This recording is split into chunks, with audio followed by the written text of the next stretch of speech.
सियालरपुर जंगल में बहुत शांति थी। जंगल में सभी पशु अपना जीवन बड़े सुकून से गुजार रहे थे। सभी पशुओं में मोनू नाम का एक हिरन भी था। मोनू व्यवहार से बहुत ही दयालु और सबकी मदद करने वाला था। उस जंगल में मोनू ही केवल एकमात्र हिरन था। एक दिन दूसरे जानवरों ने उससे उसके परिवार के बारे में पूछा। मोनू भैया, जंगल में सभी जानवर अपने परिवार के साथ सुकून से रहते हैं। आपका परिवार कहाँ है? क्या आपको कभी अपने परिवार की कमी महसूस नहीं होती? बकरी दीदी, मेरा परिवार यहाँ से थोड़ी दूर जंगल में रहता है और मैं यहाँ आप लोगों के बीच सुकून महसूस करता हूँ। आखिर आप सभी भी तो मेरा परिवार ही हैं। तभी उनके बीच एक दूसरा हिरन दौड़ते हुए आया। उसका पूरा शरीर घाव से भरा हुआ था और हर घाव से खून रिस रहा था। वो काफ़ी घबराया हुआ लग रहा था। अरे भैया, आप यहाँ कैसे? और आपकी यह दशा किसने की? और हमारे माता पिता कहाँ हैं? भाई, पास वाले जंगल में एक आदमखोर शेर लौट आया है। उसने वहाँ के सभी जानवरों को मार दिया है। मैं छिप छिपाते जैसे तैसे माँ और पिताजी को यहाँ लेकर आ रहा था, पर पता नहीं कैसे उस आदमखोर शेर को ये बात मालूम हो गई और उसने हम पर हमला कर दिया।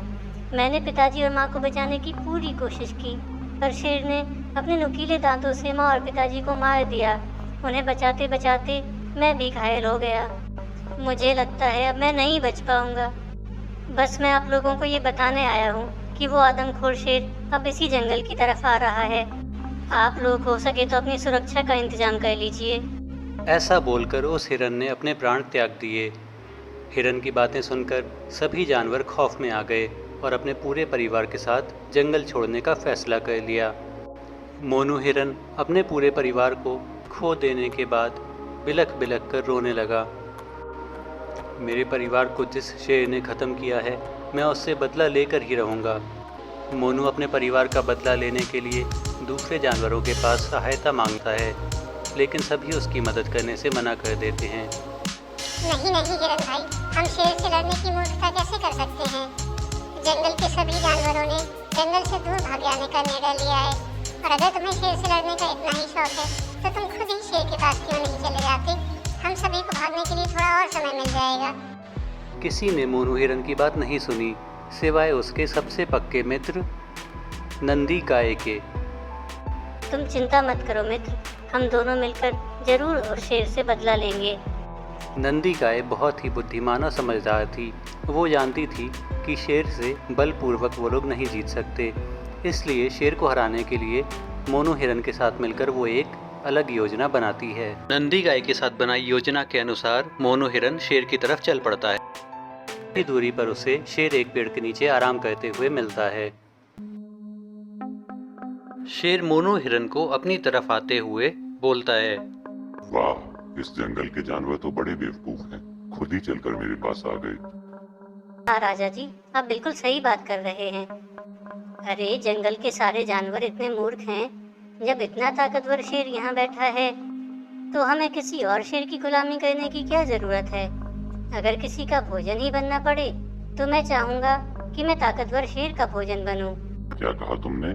जिस जंगल में मैं जाने वाला हूँ वहाँ पर पहले से ही एक शेर है। हाँ, बहुत ही ताकतवर और खूंखार, पर मुझे पूरा विश्वास है कि आपके सामने वो कुछ भी नहीं है। मैंने आपके चर्चे सुने हैं। बिल्कुल ठीक कह रहे हो, मैं आज ही चलकर उसे खत्म कर दूंगा, जिसके बाद मैं दोनों जंगल का राजा बन जाऊंगा। हिरन भाई, मुझे जल्दी वहाँ ले चलो। मोनू हिरन उसे रास्ता बताते हुए ले जाता है। दोनों रास्ते में जा ही रहे थे कि वहाँ उन्हें एक खाली तालाब दिखता है। देखिए राजा जी, ये खाली तालाब उस शेर का ही काम है। उसे एक बार बड़ी प्यास लगी थी, जिसके बाद उसने एक ही बार में पूरे तालाब का पानी पी लिया था। क्या क्या वो सचमुच इतना बड़ा है कि उसने पूरे तालाब का पानी एक बार में ही पी लिया? हाँ हाँ महाराज, ये सच है, पर मुझे आप पर पूरा भरोसा है कि आप इससे कहीं ज्यादा पानी पी सकते हैं। शेर को मन ही मन डर लग रहा था। वो जैसे तैसे अपना डर छुपा रहा था कि कहीं उसकी बेइज्जती ना हो जाए। वो लोग वहाँ से आगे की ओर चल पड़ते हैं। रास्ते में बहुत सारे जानवरों के कंकाल पड़े थे।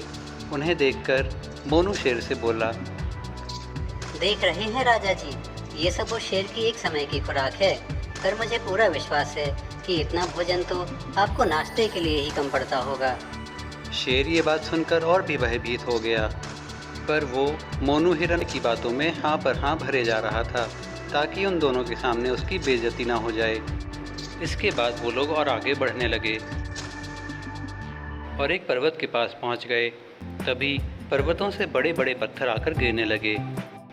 राजा जी, वो शेर यही इन पर्वत के गुफाओं में रहता है और जब भी अंगड़ाई लेता है पर्वतों से बड़े बड़े पत्थर गिरने लगते हैं। क्या वो इतना ताकतवर है?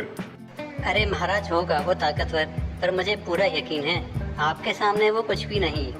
चलिए हम आपको उसकी गुफा तक ले चलते हैं। शेर अभी और भी भयभीत होने लगा था। शेर को एक गुफा के दरवाजे तक आते हैं। चलिए राजा जी, अपनी पूरी ताकत के साथ उस शेर को ललकार दीजिए। शेर इतना डर चुका था कि उसके मुंह से आवाज़ ही नहीं निकल रही थी। उसे लग रहा था कि इतना बड़ा शेर अगर मुझ पर आज झपटा तो मैं आज ही मारा जाऊंगा, पर उसे इस बात का डर भी था कि उनके सामने उसकी बेइज्जती ना हो जाए। उसने अपनी पूरी शक्ति लगाकर दहाड़ लगाई। उसकी दहाड़ गुफा से टकराकर दोगुनी होकर लौट कर आई और ये सुनकर शेर पूरी तरह से कांपने लगा। शेर वहाँ से भाग निकला और भागते भागते शेर की पूंछ झाड़ियों में अटक गई। शेर के दिमाग में बड़े शेर का खौफ गूंज रहा था। उसे ऐसा लगा कि बड़े शेर ने उसे जकड़ लिया है। शेर की घबराहट की वजह से उसकी सांस फूलने लगी और कुछ ही मिनटों में शेर के प्राण निकल गए। इस तरह से मोनू हिरन ने अपने दोस्त नंदी गाय की मदद से वो शेर से अपना बदला लिया। जब सारे जानवरों को शेर की मौत का पता चला तो सभी जानवर वापस जंगल में लौट आए और मोनू हिरन और नंदी गाय की बहुत ही तारीफ की। दोस्तों, आपको हमारी आज की कहानी कैसी लगी कमेंट सेक्शन में हमें ज़रूर बताएं और जाने से पहले वीडियो को लाइक और चैनल को सब्सक्राइब करना ना भूलें।